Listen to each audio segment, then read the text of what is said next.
मजा नहीं आ रहा है। प्रधानमंत्री ने लाल किले की प्राचीर से बहुत कुछ बोला, लेकिन प्रधानमंत्री ने उससे पहले देश से आह्वान किया सब लोग अपनी डीपी बदलें और तिरंगे को लगाएं। मैं चुनौती के साथ बीजेपी से, संघ परिवार से, प्रधानमंत्री से, यहाँ बैठे लोगों से गूगल खोलिए, वीर सावरकर जिनको ये कहते हैं उनकी एक तस्वीर तिरंगे के साथ दिखा दीजिए, वो नहीं दिखा पाएंगे।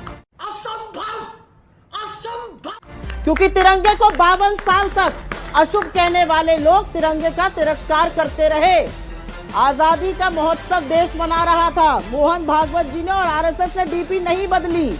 जब समाचार का विषय बन गया, जब वाद विवाद और तीखी तकरार की बात होने लगी, तो नाक रगड़ के बदलनी पड़ी। अब आए ना लाइन पे।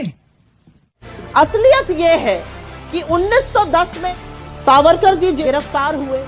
1911 6 महीने के अंदर उन्होंने माफीनामे लिखने शुरू कर दिए। खत्म। और माफीनामे ऐसे नहीं लिखे, माफीनामे ये लिखकर कहे the prodigal son returns, where else will I go. जीवन पर्यंत जब तक ब्रिटिश हुकूमत रही उनकी पेंशन पर रहे, जब बाहर आए उनके सेफ हाउस में रहे। सावरकर जी जेल से निकले, उनकी स्ट्रैटेजी थी कि निकलकर वो ब्रिटिश से लड़ाई करेंगे। एक दिन बता दीजिए जब उन्होंने ब्रिटिश हुकूमत की खिलाफत करी हो, एक दिन बता दीजिए 66 तक जीवित रहे, उन्होंने एक बार भी तिरंगे को लहराया हो, हाथ में थामा हो। लहराना फहराना दूर की बात है।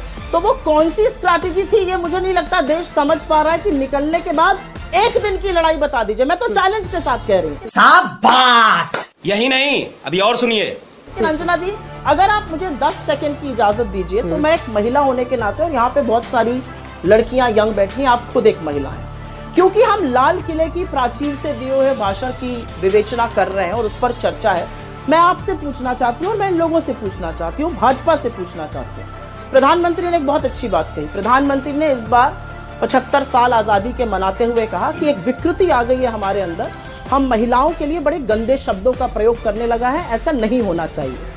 तो प्रधानमंत्री ने जिन शब्दों का प्रयोग किया है, एक वैधव्य झेलती हुई औरत को कांग्रेस की विधवा कहा है, या एक माँ को जर्सी गाय कहा है, या एक पत्नी को 50 करोड़ की गर्लफ्रेंड कहा, या लड़कियों के लिए कहा फोटो लगा दो अचार के डब्बे पे बिकने लगती है, उनके बारे में वो क्या कहेंगे? वो क्या कहेंगे अपने सांसदों और विधायकों के बारे में जो कहते हैं लड़कियां वहीं क्यों पाई जाती है गन्ने के खेत में जहां उनका रेप होता है? और अभी तो रुको, क्लाइमैक्स अभी बाकी है। और अंततोगत्वा मैं ये जरूर पूछना चाहती हूँ, क्योंकि आज इतने दिनों बाद भी I can not make peace with the fact कि प्राइम मिनिस्टर के भाषण के कुछ घंटे बाद गुजरात जो भाजपा शासित प्रदेश है, वहां पर 11 बलात्कारियों को छोड़ दिया जाता है और उनके ऊपर माला चढ़ाई जाती है, लड्डू खिलाया जाता है, तिलक खिलाया जाता है, और भाजपा के एमएलए कहते हैं ये संस्कारी लोग हैं।